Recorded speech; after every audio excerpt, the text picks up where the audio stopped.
Welcome to Pod Save America. I'm Jon Favreau. I'm Dan Pfeiffer. All 50 Senate Republicans filibustered the For the People Act on Tuesday, refusing to even allow a debate on the voting rights and election reform proposal that all 50 Democrats now support. Senator Joe Manchin, who had been the lone Democratic holdout, voted to move forward after his party agreed to several compromises designed to get Republicans on board, like adding a national voter ID requirement. But alas, Joe's GOP pals told him to fuck off, to which Joe said, sure, okay. And since Manchin and Kyrsten Sinema keep saying over and over that they refuse to get rid of the filibuster, we are now at an impasse on voting rights, election reform, and pretty much every other piece of Joe Biden's agenda that doesn't directly affect the federal budget. Dan, you wrote a spicy message box yesterday where you engaged in your usual Monday morning quarterbacking. Tell us, why do you think Democrats shit the bed here, and what could they have done differently? How's that for a setup?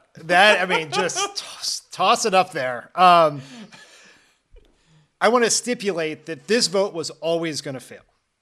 Right. There is nothing more on brand for the Republicans than to use a legislative loophole designed to block the majority to stop a debate on democracy. Right. Perfect. That was always going to happen. But the point of this vote was to highlight Republican obstruction, to essentially put together proof to Joe Manchin, Kyrsten Sinema, untold others, including perhaps Chris Coons of Delaware, that you could not work with Republicans on voting rights, that they were going to block it under all scenarios. But the problem with it was that we have known for months that Joe Manchin was not going to support the current version of the For the People Act. And we still did not have a deal with him to have him on board to support the motion to proceed until hours before the vote. And what that did is it took the conversation for much of the run-up to the vote from Republican obstruction and sort of hatred for democracy to Democratic weakness and Democratic dissension. So we leaned into the off-mocked and rarely but sometimes true meme of Dems in disarray.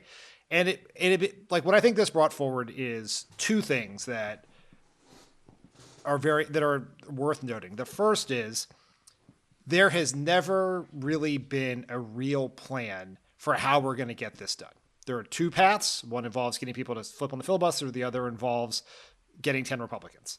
And there's been a lot of confident sort of failure is not an option. We're going to get this done. It's the most important fight in a generation. And the first response to the most important fight in a generation is a doomed to fail procedural vote where you have not done the hard work of getting all members of the caucus on board beforehand.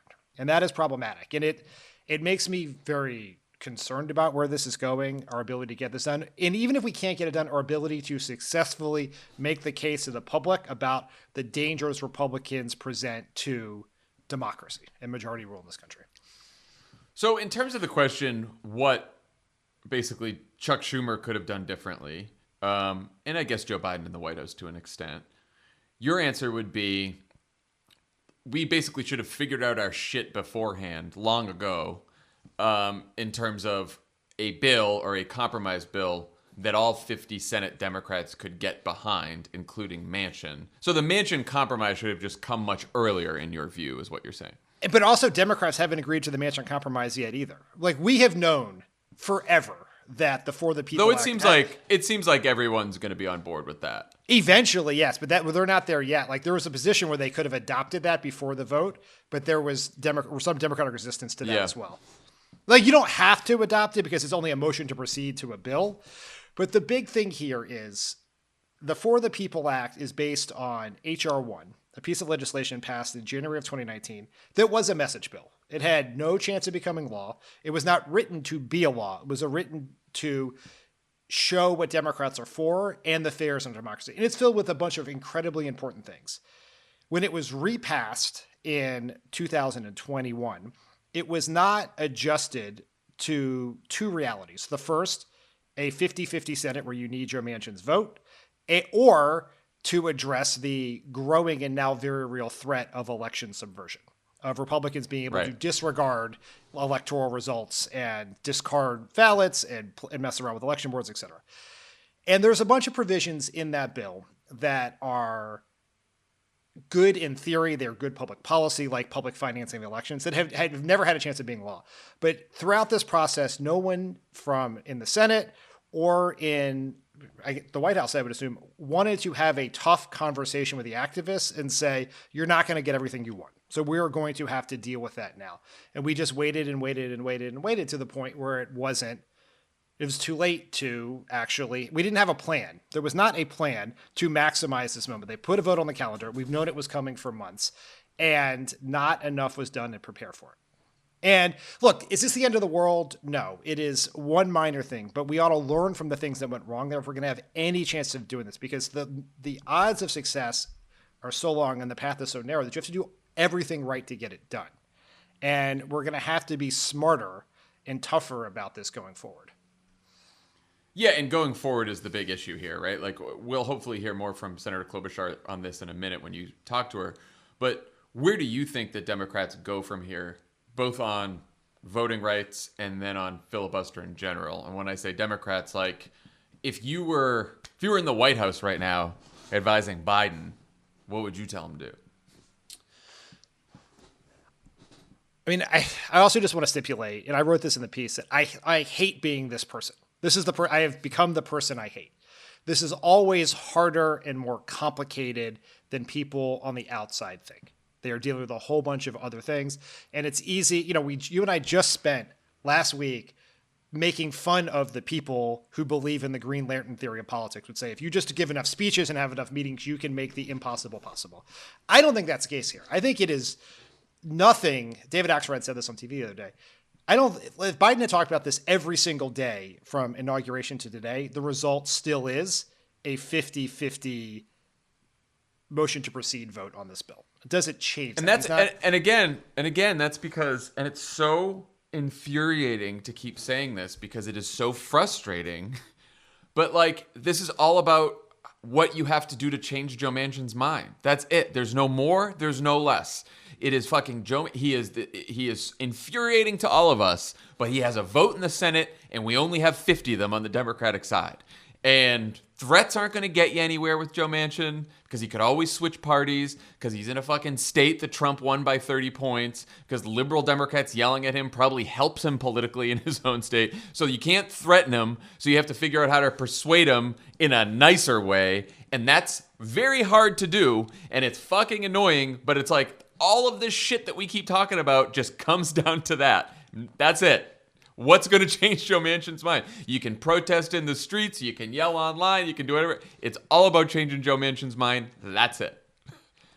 Yeah, it is. And I think the order of operations is important here. And this is where I think the mistake happened in the beginning. You have to change the filibuster to do this. There is no 10 Republicans, there is no 9 Republicans, there is not one Republican who is going to be for something for voting right that is substantial for voting rights because it's not in their political interest. So you have to change filibuster. In order to change the filibuster, you have to find a bill that all 50 Democrats support. So you have to get Joe Manchin. So that is step one. So by the way, that should have been step one like months ago. Yes, that is the problem. Is he has been telling us and telling us and telling us he does not support this bill. Now, granted, he seems to be a very annoying person to work with. He seems very vague on. He's all over the map. And look, and I just said it's all about like changing Joe Manchin's mind. There was a report, I think Ron Brownstein wrote this today in The Atlantic, that when civil rights groups, the NAACP and Al Sharpton and other civil rights groups met with Joe Manchin, they actually did succeed in leading him to embrace a compromise that actually included a lot more of the original provisions of H.R. 1 than he otherwise would have. So the guy can be persuaded. These groups met with him and they did convince him to sort of embrace more of the provision. So it's possible. But like you said, he's very annoying because he's always all over the place and he's always saying contradictory bullshit. And doesn't seem to be super deep in the details of the bill up until just this last turn of the wheel here where he came out with a compromise. And I think there was some report, I think it was in the New York Times, where these Democratic senators who have been talking to him in the hallway keep saying, well, what do you want? What do you want? What he would say is, I want one Republican. Right. Well, it's like, I want pigs to fly. Like, that's not an actual answer to the question.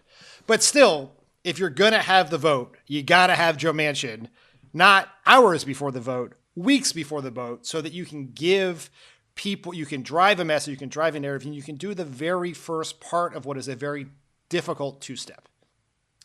I guess the question now is, say Joe Biden does what a lot of people want him to do, including me, which is make voting rights a big issue. Give a lot of speeches on this. Say this is a top priority. Fight for it as hard as he's fighting for this bipartisan infrastructure deal, which we're going to talk about in a second, and his reconciliation package and everything else. And think the question that comes from that is, does Joe Biden making this more of a priority make it any more likely that Joe Manchin and Kyrsten Sinema change their mind on the filibuster? That's what I can't really tell. It can't hurt. Right. Well, there is some apparently a couple. The White House has argued privately that Joe Biden being more public about this could possibly further polarize the issue along partisan lines and make it less likely for Manchin and Sinema to support reforming the filibuster.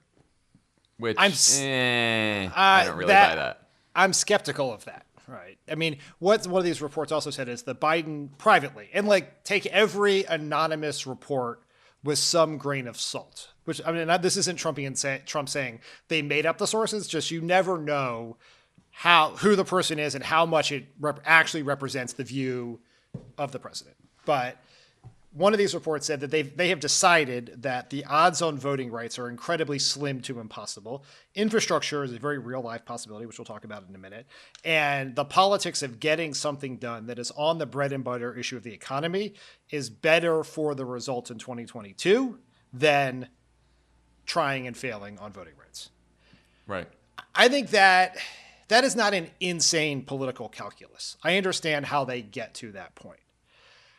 My view, and I am incredibly biased on this issue, as you are, is think that everything flows from a Republican effort to install minority rule in this country. And if we don't take it on and address it, both substantively and politically, we are completely and totally fucked, right? That is the Vote Save America slogan. And so there is this feeling, and it's hard, this is one of the sort of the dissonance of the strategy. I don't think you can say that the laws being passed in Georgia, Texas, and elsewhere are Jim Crow in the 21st century, or that this is an existential threat to democracy or those things like that, and not make it a huge part of your public messaging. I think that's good politics for 2022 because we have to keep people fired up. And if we cannot address it now, which I think is a very live possibility, but there are things we can do. We can expand the Senate. We can fight. We have to know what is on the line in 2022. Well, it's possible to both be realistic about your chances for success, which are slim, and to fight like hell. Yes. For that success. That's that absolutely essential. And so my proposal here, in understanding all these constraints, is that Joe Biden should say to Joe Manchin and Lisa Murkowski, and I choose Lisa Murkowski because she is the only Republican who has indicated support for some voting rights reform, which is the John Lewis Voting Rights Act. Obviously, that's not sufficient, but she's the only Republican in the game who's decided to support any kind of voting rights measure. So you say to Manchin and Murkowski, okay, this failed. Manchin, you want a bipartisan election reform bill. You and your friend Lisa Murkowski go find, just like you did on infrastructure, 10 Democrats and 10 Republicans, craft a bipartisan compromise on voting rights and bring it to me. If you don't want to break the filibuster because you want this to be bipartisan, go get me a bipartisan group to start these negotiations. Come to the White House. I'll have negotiations just like I've had negotiations on infrastructure, and make this public, because I think one of the problems with this is people like Murkowski and Collins and Romney and some of these more moderate Republicans, or at least the ones who've been playing ball on COVID relief and infrastructure, have gotten off really easy here. Because, Murkowski and Collins gave speeches on the floor when they said no to this, to move forward on voting rights reform, where they were like, H.R. 1 is crazy. I could never back H.R. 1. H.R. 1 is not S1 is not the basis for bipartisan election reform, blah, blah, blah. They didn't even come out against Joe Manchin's compromise. They started attacking the original bill, which lets them off easy. And I think the reason there is because they don't want to be forced into a position where they now have to come up with a bipartisan bill because they don't really want to. But I think you have to put that kind of pressure on them. And I think Biden can put that pressure on them, and so can Manchin. Like, call their bluff, make them come to the White House, make them negotiate. I think that's the only way to do it. Yes. Like, this is a place where Biden can be helpful, which is name one voting rights provision you would support. Right. Name one. Yeah. And one single one that will get 10 Republican votes. And he doesn't have to do this in a snarky way. He doesn't have to do this in an overly partisan way. Like, it's just about making it public and putting this kind of pressure on them. Like, Mitch McConnell's he doesn't fucking care. But these 10, 20 Republicans, like I said, I still think it's long odds that this will work. But I do think look, there's an inside game and an outside game. I think this is the inside game, and then the outside game is, of course, activists and organizers should keep up the pressure and hold events all across the country and push for Congress and the president to do something on voting rights. Absolutely, that should still happen. I just think there should be sort of an inside pressure, outside pressure game here. And one important thing you said, which is be realistic about the chances.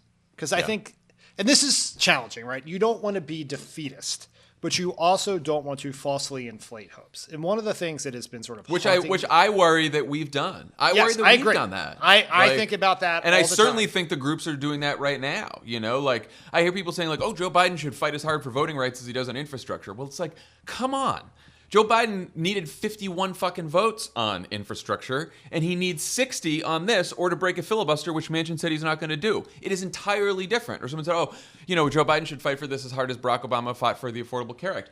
Barack Obama had 60 votes for the Affordable Care Act. If Barack Obama only had a 50-50 Senate, guess what? The Affordable Care Act wouldn't have passed.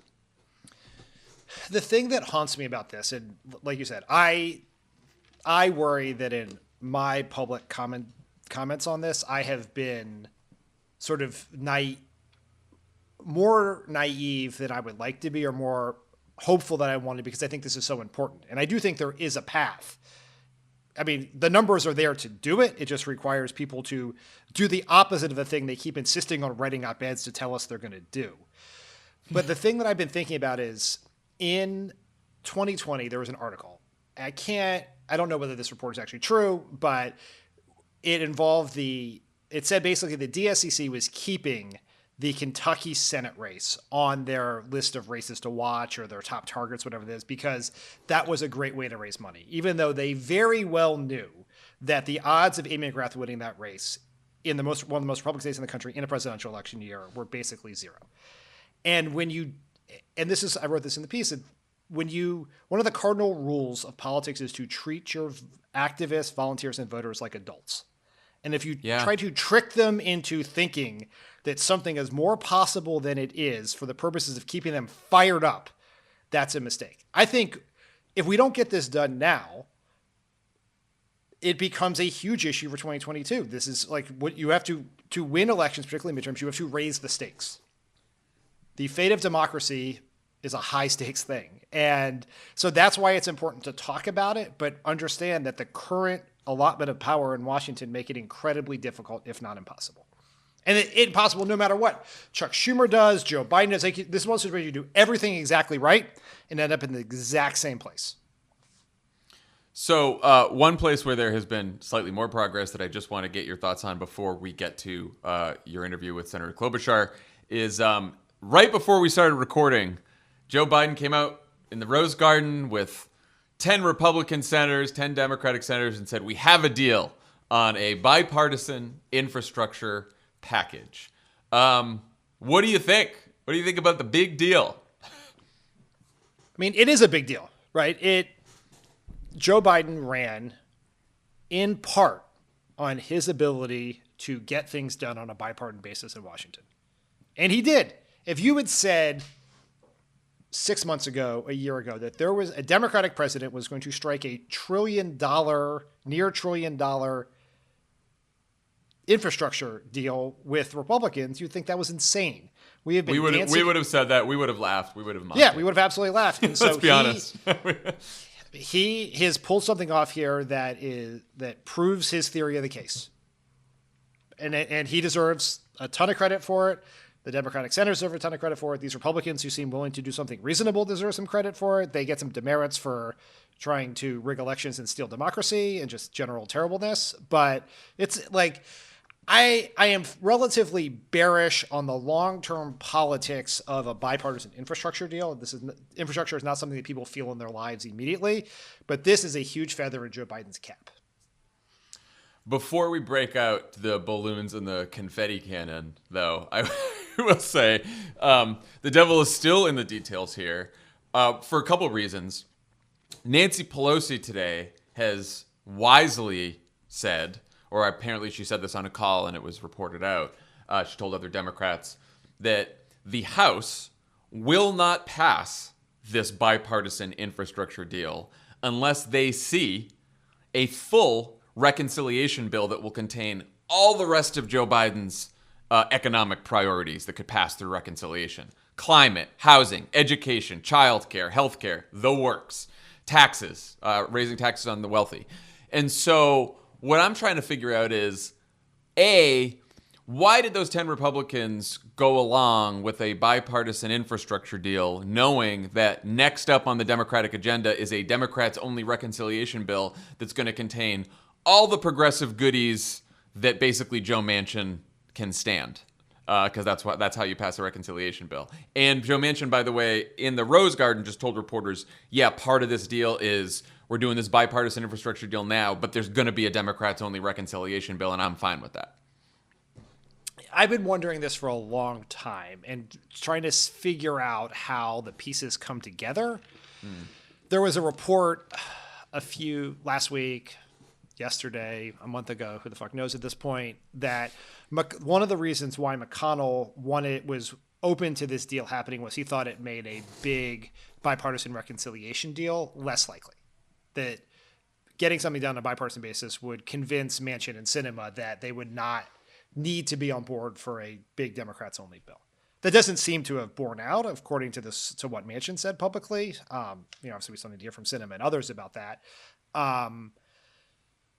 So I don't like and I do think there's a lot of road to travel here. Is what's that reconciliation bill going to look like? Once again, it comes down to Joe Manchin and Kyrsten Sinema and others. Is it really going to look like the $6 trillion bill that Bernie Sanders wants? That seems unlikely. What will be in there, won't be in there. Can what comes out of the Senate pass the House is an open question with those narrow margins. So, like you said, a lot of road to travel here. Two reasons why Republicans might have done this. One is, it just may be that Mitch McConnell could not stop them. There are enough Republicans who... Just like we can't stop Joe Manchin. Yeah, who they want to do something, right? They're in the Senate. They abided by a bunch of Trumpian bullshit for a long time. Here's a chance to do something. Like, there are human beings involved in this process always who have to go home and be like, what did you do this week? Nothing, right? I covered up some crimes, you know? What did you do at school today? I pretended I didn't read some Trump tweets. Right, yeah. Yeah, that's right. I didn't read Twitter and I covered up some crimes. And this, they can go home this weekend and say, we got a deal, right? And then the other, if you were to try to impute some sort of political strategy behind it, is the Republicans need to show, in order to make a case that for divided government, need to show that they're not just a bunch of Trumpian lunatics, and here's a case for it, right? Like, divided government works. Put us in charge. We can do things besides just like enable Matt Gaetz or, back Marjorie Taylor Greene or all those things. It's an argument that Republicans can govern. I think it's probably more the human thing than the political strategy thing. And I think this happened despite Mitch McConnell, not because of Mitch McConnell. I think he just could not stop it. Yeah, that makes sense to me too. So, along with voting rights and infrastructure, President Biden also focused on the issue of crime this week with a White House speech that laid out his strategy to prevent gun violence. While overall crime is down nationally by 6%, homicides went up anywhere from 25 to 40% in 2020, the single biggest one-year increase since 1960. Murders are up in just about every major city. There have been at least 293 mass shootings since the start of this year, 10 last weekend alone. Ugh. Polls showed that crime was one of the second most important issue for Democratic voters in the New York City mayor's race, which Eric Adams is currently leading, a former captain in the NYPD who focused his campaign on fighting crime and violence. And if that's what's happening in Democratic politics, you can imagine what Republicans are doing with this issue. But just in case you can't imagine, here's a taste. You will not hear Joe Biden beg forgiveness from the thousands of families whose loved ones have been killed by the Democratic Party's nihilistic embrace of crime and disorder. Looting is reparations. You go, looters. Defund the police. It's childish. It's all so ridiculous, and no sane person believes a word of it. It's the same talk about gun control and assault weapons. Like AR-15s are the problem, and not our political class, which is clearly the problem. Love that last one. All right. I want to get to the policies that Biden outlined on Wednesday in a second, but first I want to get your reaction to a CNN report that the White House has been alarmed, quote, alarmed by the rise in violent crime. They think it could get worse this summer, and that's one reason why Biden gave this speech. What do you make of how seriously they seem to be taking this issue? I would like to make one point first, that just so we put this in perspective. What year did you say the increase in murders happened? That would be 2020. Yes. The president 2020 was... It wasn't Joe Biden and Antifa? Definitely it was Donald Trump. So we should just stipulate that the Republican view is, in the year 2020, the rise in murders was a result of big city pro-Antifa Democratic mayors. And in 2021, the person responsible for the rise in murders is the Democratic president. Right, of course. Just want to stipulate that. It's amazing how that happens. The fact that Republicans make up a bunch of bullshit about crime as part of a political strategy does not mean it isn't an actual real issue that affects people's lives. And a rise in murder at that scale is something that has to be dealt with. And there are limits to what the federal government can do, given that so much of policing and law enforcement happens at the state and city level. But Joe Biden's president of the United States, murders up in the United States, addressing it seems like the exact right thing to do substantively, if not politically. Right. Like, so there's a few questions here. What is causing the increase in violent crime? How real is it? How serious is it? And then what is the public's perception of it? Which are not all the same thing, right? So there's a lot of, people, again, there's some statistics about how crime overall is going down. There's not enough data yet to find out whether sort of the skyrocketing murder rate from 2020 is going to be replicated again in 2021. And we don't know whether people's perceptions of crime are driven by what they're actually seeing in their communities or sort of the media coverage and political coverage of crime. But regardless, when a bunch of people are worrying about crime, and we know that from data, whether it's real or whether it's partly real and partly driven by Republican attacks and media coverage, it's still real to those people. They're still scared. And to that end, I mentioned the poll about New York City primary voters, but nationally, Yahoo YouGov did a poll just a few weeks ago. People said that violent crime is now the number one issue that they're most concerned about, ahead of the pandemic and the economy. And then when asked who has done a better job handling crime, 34% said Trump, 32% said Biden. Among independents, it was 39% Trump, 23% Biden. So I do think when you see numbers like that, which I'm sure the White House is seeing, and you hear from local law enforcement officials and local officials that crime is on the rise in the cities, and that is real, yeah, you're going to have Joe Biden go out there and give a speech about crime and lay out a strategy, right? Yeah, I mean, it would be insane not to. And there has been in some corners some dismissing of these numbers as a pandemic-related aberration, because they run counter to the long-term trends on crime since the 90s. And I think we should talk about why it would be related to the pandemic. And a number of people who study crime and sociologists, progressive sociologists and people who study crime have looked into this. And there's some belief that the pandemic created the kinds of economic and social dislocation and disconnection that can fuel crime. So you had people struggling with finances, with mental health issues, a lack of social services like schools, community centers, churches. And when that happens in neighborhoods that were already plagued by violence and trauma and inequality, it exacerbates the situation. Right.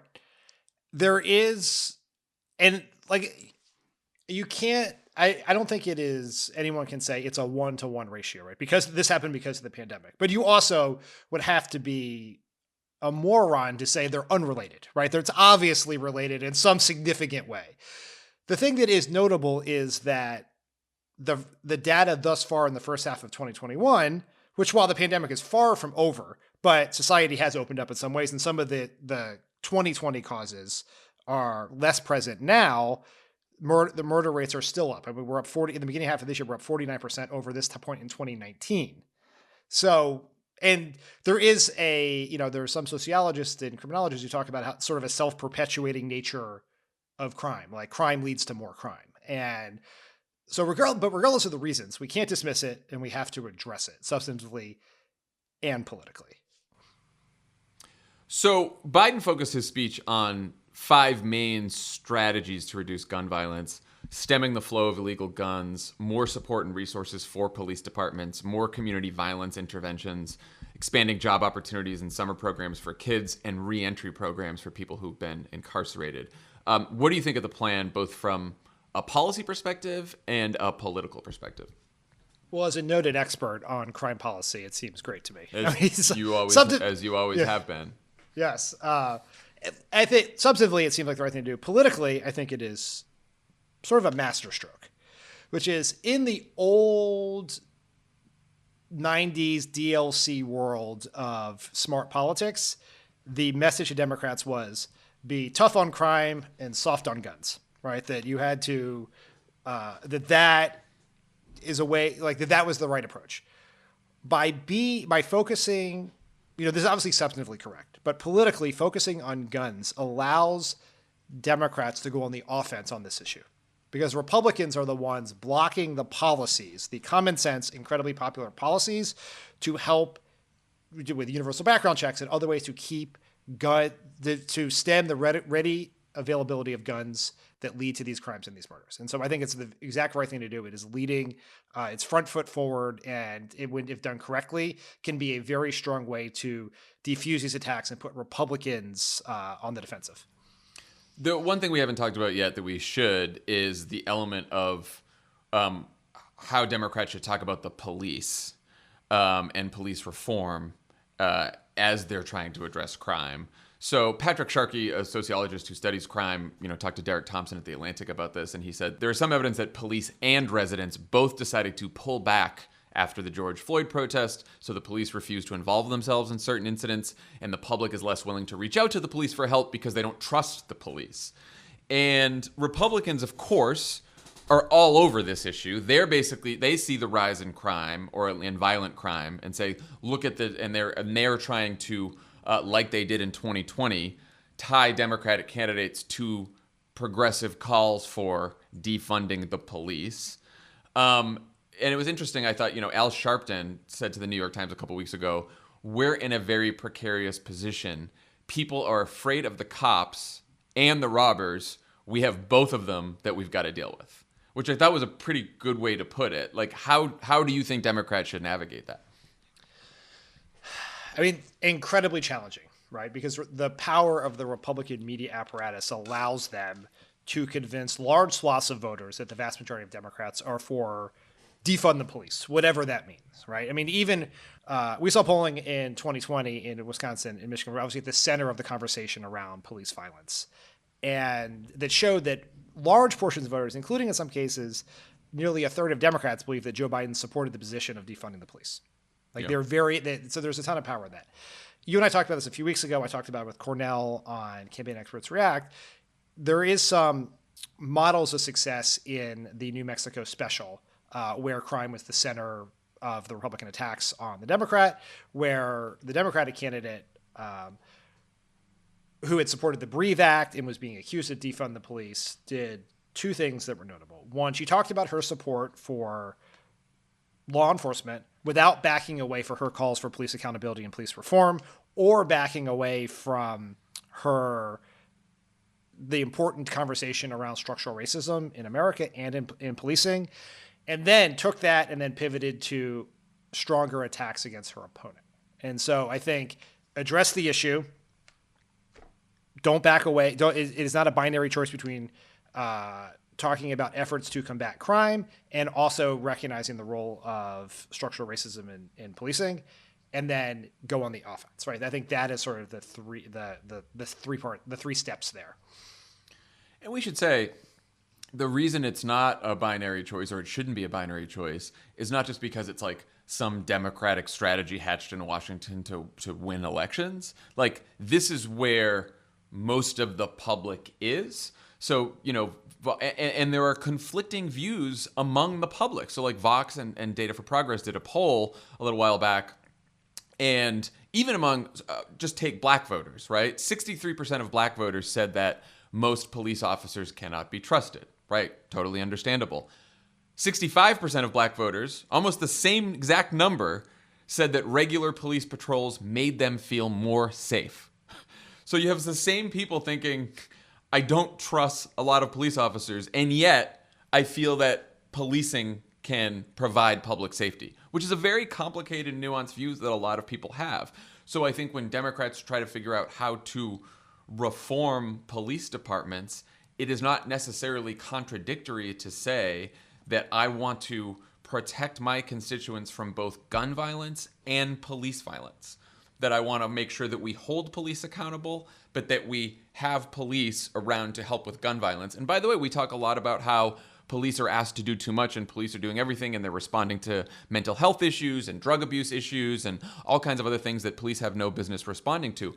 But when it comes to gun violence specifically, which is what's on the rise, there are not a lot of alternatives to policing, at least in the short term, right? Long term, ways to prevent gun violence, get rid of more guns on the street, pass more gun restrictions, community interventions, community-based violence interventions, right? There's a whole bunch of real programs that can work here.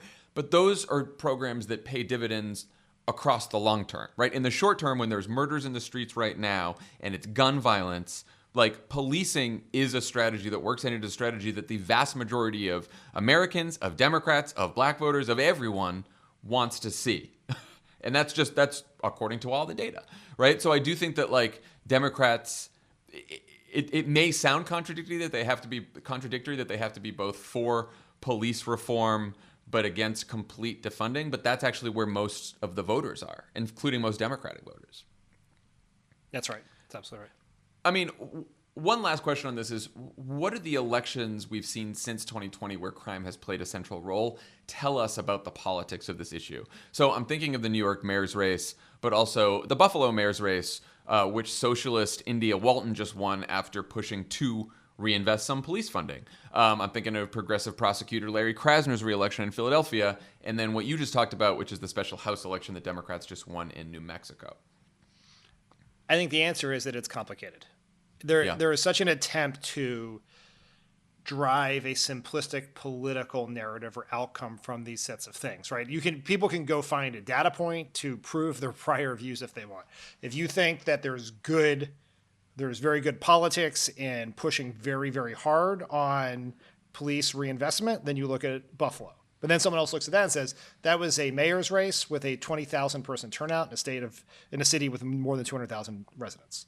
You could look at New York and say, here we are a year after the murder of George Floyd in a massive uprising in America against structural racism and police violence, and a former cop won the Democratic primary in one of the biggest, bluest cities in the country.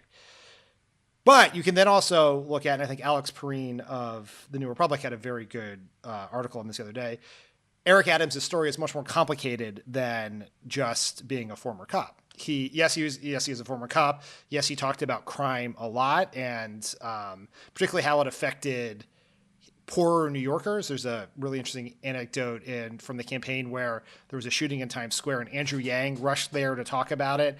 And Eric Adams went and he took on Andrew Yang and said, these sort of things have been happening in my community for a long time, not just here in Times Square. It just took everyone else too long to notice. But Eric Adams is also, who's been in politics a very long time, been a fierce critic of the New York Police Department in a lot of specific incidents. He has pushed for the ending of qualified immunity. And for me, he is a former cop, but he's also someone who is seen by a lot of people as a critic of the New York Police Department. And so it's all what I hadn't realized is that he himself had been a victim of police brutality, and it's one of the reasons he joined the police force, because he thought that he could, push for reform from the inside. You can debate how much he actually accomplished there, but he has been talking about police reform for quite a while because he's been on the outside as well. So I do think there was this sort of overly simplistic narrative about Eric Adams that he was just like tough on crime, pro-police, but it's actually much more nuanced than that, his message and his background. If you're going to try to draw any larger lesson from these elections in these very democratic cities, the one that I would at least take is you have to talk about crime, have a problem to deal with rising crime rates, because voters, including Democratic voters, are very concerned about them, but also have a plan for police reform because voters, and including Democratic and some Republican voters, are concerned about police violence. So you have to talk about both. That's the only, if we're going to try to draw a lesson from it, that is the lesson. I also think it's like people don't only want to be told like what you're going to take away from them, which I think is when you shorten it to just defund the police, all it sounds like is you're defunding the police. I think what a lot of advocates and reformers really want to do is they want to fund alternatives to policing like mental health services, addiction services, et cetera. And I think the candidates who've been successful have said, yes, we want to have a police force that, by the way, is held accountable for misconduct and brutality, and we want to reform the police force to do that. But we also want to fund alternatives to police so that police aren't responding to every call. And then it's about both how you're protecting the public and how you're improving public safety and how you're reforming a broken system.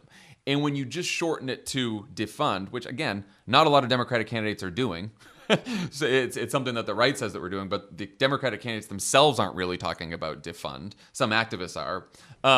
But when you're willing to talk about both of those things, you're going to be more successful. And that's been true for, whether it's India Walton, who just won in Buffalo, whether it's Larry Krasner, whether it's in the special House election in New Mexico. Like, that's sort of what the Democrats who've been winning have been doing on this, is sort of talking about the issue as a whole. Like, Eric Adams at one point in a debate told Maya Wiley, accused her of defunding the police, and she had basically been for that in the past, but she said, no, I'm not for defunding the police at all. And she was backed by AOC.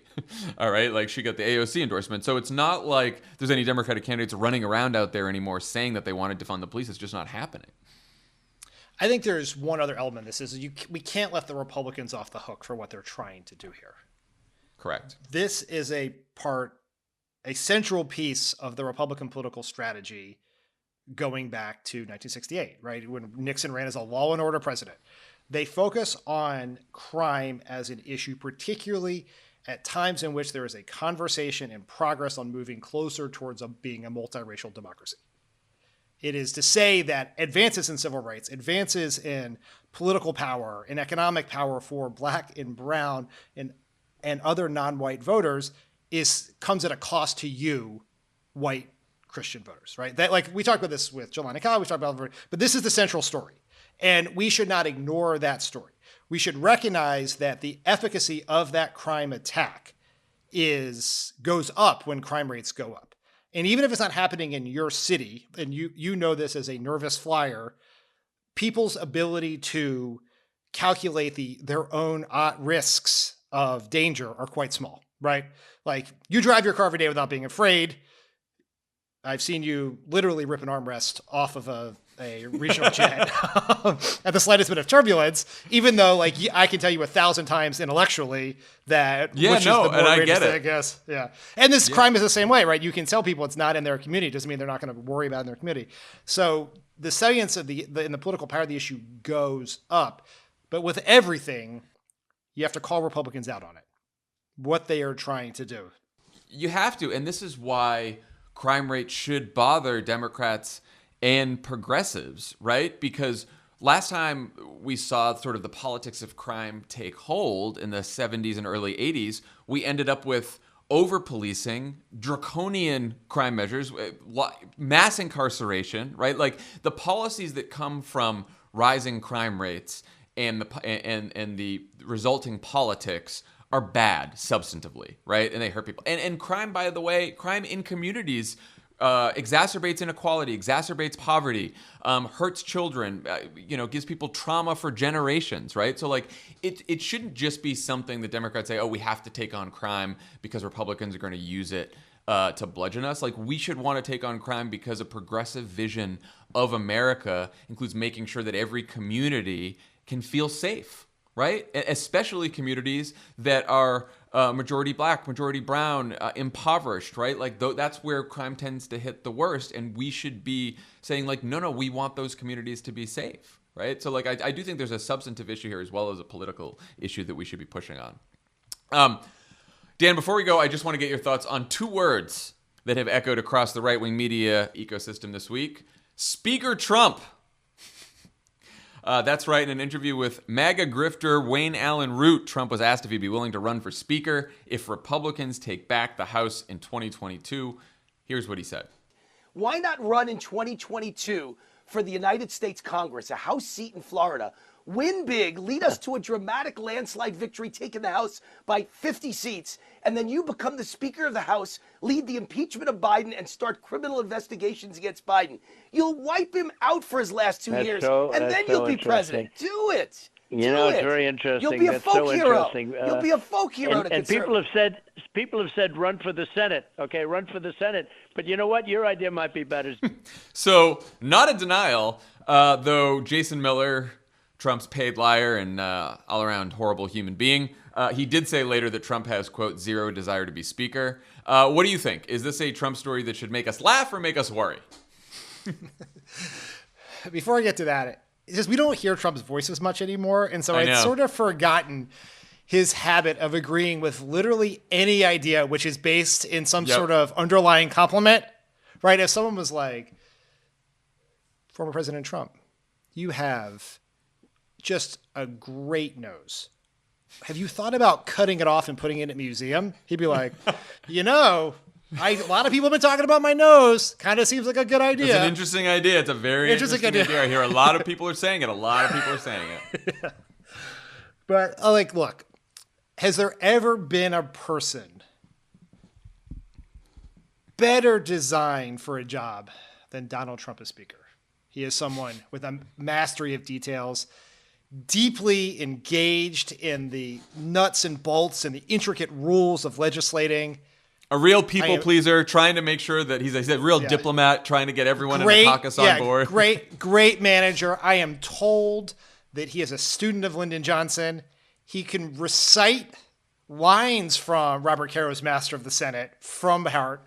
Like, this is the perfect, this is a man finding his passion in the House. No, it's fucking absurd. Yeah. He would be truly a worse speaker than Kevin McCarthy, which is saying a lot. But there is what about your friend Paul Ryan? You would, John, I put you in a tough position there. I'm not gonna. I think Donald. I'm not gonna take the bait. I'm just not gonna take the bait today. We're running long here. No one's got time for a 17-minute Paul Ryan rant, circa 2018. Can't blame me for trying.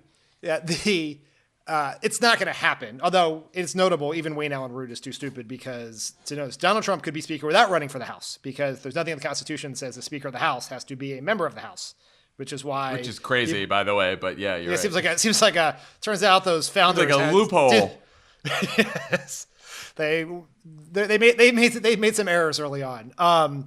But it is the cry part is if Donald Trump said he wanted to be Speaker tomorrow, the House would vote out Kevin McCarthy by lunch, right? That is a level of support he has. He could do it if he wants to, and that's the scary part about if he just said he wanted it, they would give it to him, and it just speaks to the larger fact that Trump may be off the main stage, be forced to do interviews with Wayne Allen Root, but he still is the most dominant figure in Republican politics and calls the shots. I think you told me that you did get a DCCC fundraising email about this, though. Is it something to get people riled up about in advance of 22? That if the Republicans take over the House, that we could see Speaker Trump trying to investigate and impeach Joe Biden? I will say I was unfamiliar with, I'm a regular listener of the Wayne Allen Root show, but I missed it on this day. So when I got the email, I thought they just like made it up out of whole cloth. And I was like legitimately mad at the CCC. It's like, come on, be better than that. You're not a scam pack. But it turned out he did actually, the words did come out of his mouth. And Kevin McCarthy was later on forced to talk about it on a Sunday show, which was, awesome. A particularly bit of disgrace for Speaker McCarthy. I do not think you can sell. Voters are smarter than thinking Donald Trump's going to be the Speaker of the House. Like, they mostly don't know that Donald Trump doesn't have to be in the House. So it seems incredibly stupid and crazy. But I think there's a bigger question about, whether Democrats should keep Trump front of mind heading into 2022. Right, whether that's his speaker, because he's doing this rally apparently this weekend, his general influence in the party, that's a different strategic thing. Whether the speaker thing itself is too narrow and absurd to be a credible argument for donations, volunteers, and votes, but the fact that Trump could become speaker is the larger issue that probably has to be addressed. Yeah, the guy is a threat, whether he's sitting behind Joe Bias on the dais during the State of the Union, scowling at him, which is what would happen. I mean, that would be worth the price of admission right there, right? Like, but don't you like? I was gonna say, like, Trump knows that. You can imagine it. At least it's entered Trump's mind, that image, thinking to himself, maybe I do want to be speaker just for that. So it's definitely entered his mind. But no, I think, look, the threat is there, and I do think that's going to be a big part of. Look, the challenge is you do want Trump sort of front and center in people's minds heading into the midterms for a very substantive, serious reason, which is that he's the front runner for the Republican nomination in 2024, probably can get that nomination if he wants it and runs for it. And then because of the polarized closed country, he's like, 40,000 or so votes away from being president again, right? And people should fucking understand that that's the reality. Of course, the challenge is we don't really hear him that much anymore, like you just said. And even though he's all over conservative radio and podcasts and OAN and Newsmax, most of the country isn't watching that. And so I do think for most voters heading into 2022, they're not necessarily going to be thinking about Trump all the time because Trump isn't getting the coverage he used to get in mainstream media, which is a good thing in some ways. But also, I wonder if people are going to really understand the threat that's still the threat that's still out there from Republicans taking the House and then Trump potentially winning in 2024. It's an open question as to whether he's going to be much more front of mind when people start campaigning in 2022. There's going to be a bunch of primaries. And he starts campaigning too, probably. And he's out there. Fox will start. He'll be on Fox more. But it certainly won't be like 2018 or 2020 for sure. He's not tweeting, right? But that's why, Dan, we have this bipartisan infrastructure deal, and people are going to go to the polls and they're going to say, "There's a road coming in a couple months," and that's enough for me to vote for Democrats. We went on a long car trip this weekend down the coast to the beach, and on the way there was tremendous traffic because of road construction, and I became an ardent opponent of infrastructure. Two small children in the car. That's tough. Wow, but backlash for infrastructure. But then on the way home, we finally got Jack asleep. He does not like his car seat. And then we hit a pothole and he woke up. And I became a huge proponent of the infrastructure deal. Fixing the damn roads. There you go. Well, now. So Ron Klain, I'm going to send you an email with a very specific pothole on 101 North that you got to take a look at. That's real power, Dan. That's the influence that you've been hoping for ever since you left the White House. Check out Hysteria's 150th episode, where Aaron and Alyssa talk to Wisconsin Senator Tammy Baldwin about the Equality Act. And congrats on 150. Very exciting, Hysteria. Don't miss our new scripted comedy that everyone's talking about, Edith, which explores the untold, true-ish story of America's secret first female president, Edith Wilson, the former First Lady who basically ran the country for a while after Woodrow Wilson had a stroke.